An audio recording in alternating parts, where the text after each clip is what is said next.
man, let's talk about Devin Haney versus Teofimo Lopez. I've been seeing Teofimo get his second lineal belt at 140 and defeat Josh Taylor. Let's talk about the fight. Thumbs up the video, share the video, subscribe to the channel, and the subscribe button. Here's the bell icon button. Hit all notifications. Increase your chance to get notifications. We go live or drop a video. So,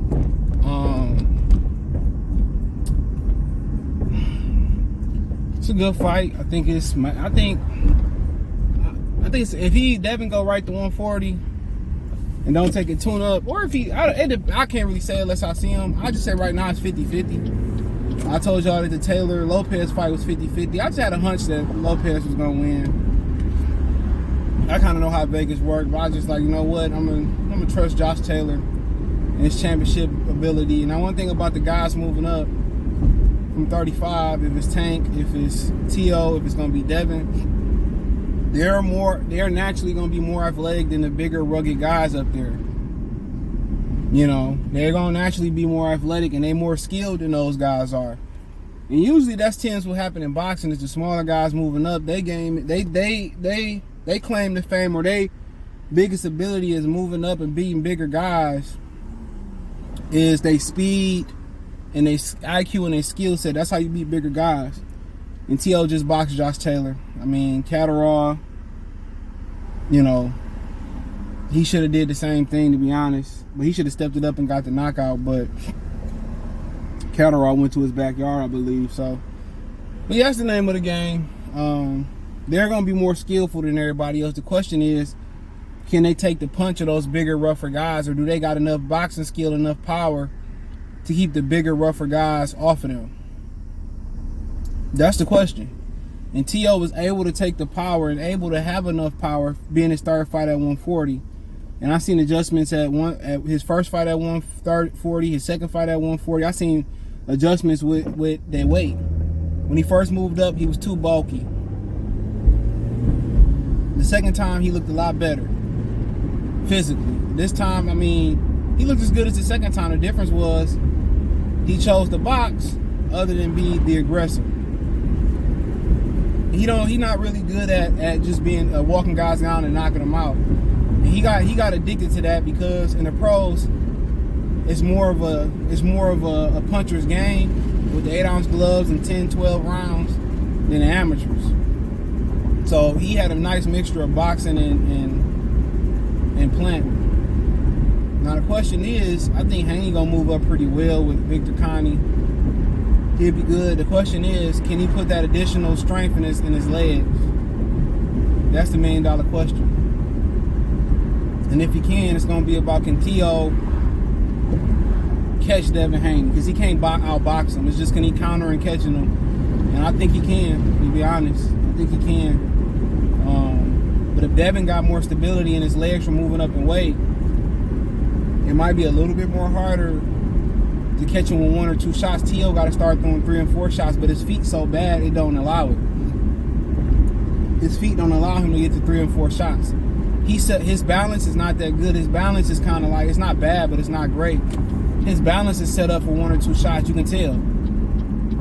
Because if he really was like that guy, he had been able to pivot and then run combinations on Josh Taylor, and that's the next evolution for him, is to learn to get to 3 and 4 shots in the combination.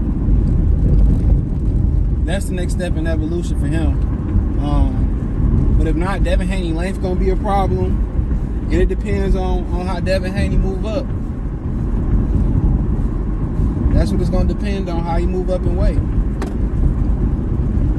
Yep, that's what it's gonna depend on. How he move up in weight. So, but I really think it's a pick'em fight. Two great young fighters. I think Haney length and his athleticism and how he physically able to move up in weight, I think that's gonna suit him pretty. That's gonna be really the factor. T.O.'s already comfortable at the weight. Now he barely made the weight. I don't know if it was a miscalculation or he already growing out the weight class, and he could be growing out the weight class because he didn't sit there and suppress his weight at 35. That's what you do. But it ain't a bad time to move up to 147 almost. Virgil Ortiz and Jerron Ennis about to grow right out that weight class too. Before you know it, they're going to be at 54 because they're going to be trying to chase the Errol Spences and Terrence Crawfords. I'm telling you what's about to happen. They ain't gonna fight each other at welterweight. There ain't enough money in it. Boots ain't even headline shit yet on TV yet, so hella premature. They can say they want it all they want. They gonna try to build that shit up a little bit. We know how the game go. We know exactly how the game go. So,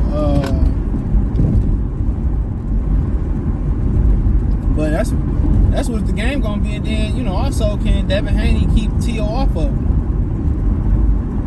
That's a good question too. Teo took some good punches from Taylor. I don't think Taylor was at his most powerful. He wasn't as powerful as he usually is, and I think for him, part of that is success. You notice when you get the success, then you get the woman. These niggas be getting the women. There was a lot put on Teofimo Lopez dealing with his wife, but nobody talked about Josh Taylor getting the fiance and falling off. Nobody talking about that. So they, you know, a woman that really for you, she gonna put your profession first. She gonna try to cater to everything you do, but then again, when you first meet a woman, y'all enjoying yourself. Y'all going out to eat. Y'all doing shit together. But it come a point in time where y'all get tired of each other. You spend too much time together, especially when you move in with each other. You know? Like I said, I know marriages, the people that just live in separate houses. You hear a lot of women say, I can't do that.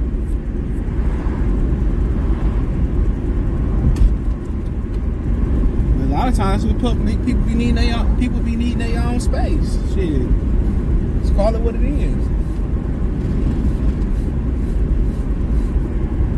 I ain't mad at it, man. Because if a traditional marriage ain't working for you, you gotta do something else. But yeah, nobody talk about that side of the story that what he going through. So, but nonetheless, that's all it is.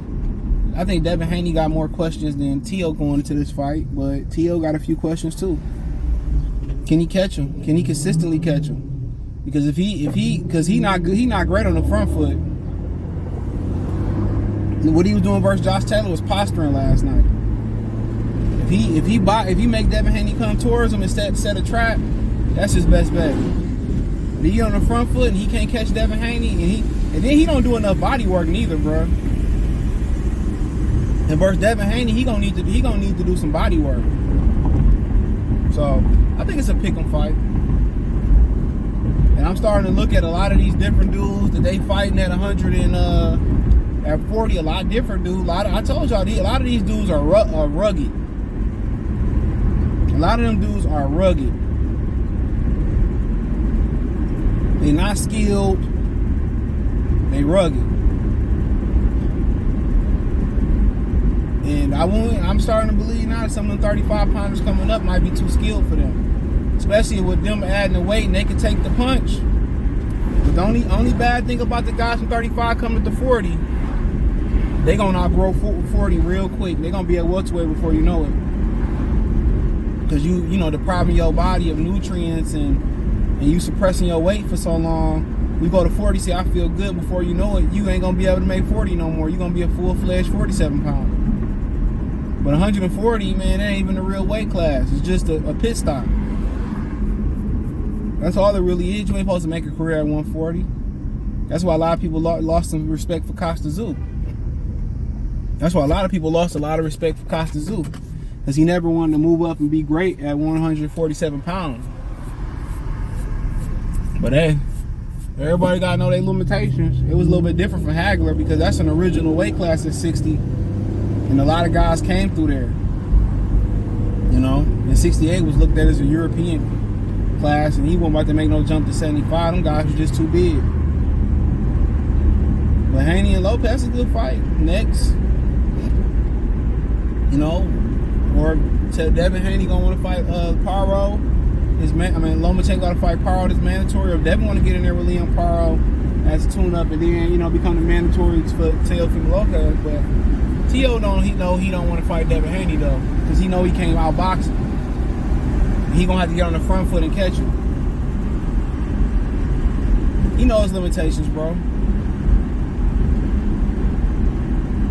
know his limitations. He know it. He gonna have a hard time catching up to Devin Haney. But, you know, sometimes all it takes is one. But you really ain't coming in the fight banking on one. But he got to do a lot better. He got to get better with his feet, bro. I know he got to dance, do ballet, tap dance. But he got to find a way to get in three, four punches in this combination.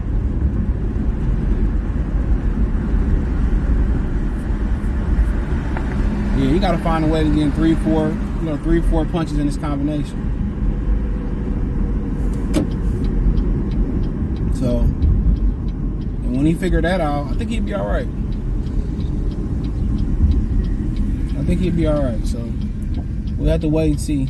But yeah, let me know what you girls and guys think. Thumbs up the video, share the video, subscribe to the channel. That subscribe button is the bell icon button. Hit all notifications, increase your chance of notifications. We got live or drop a video. Financially, want to support the channel? Cash App, $CJGood313. Venmo, CJGood313. PayPal link in the description. Hit the link tree. Find me on Twitter, Instagram, Spotify, Anchor, Cash App, Venmo, PayPal, Apple Podcasts, Google Podcasts, the whole 9. Peace.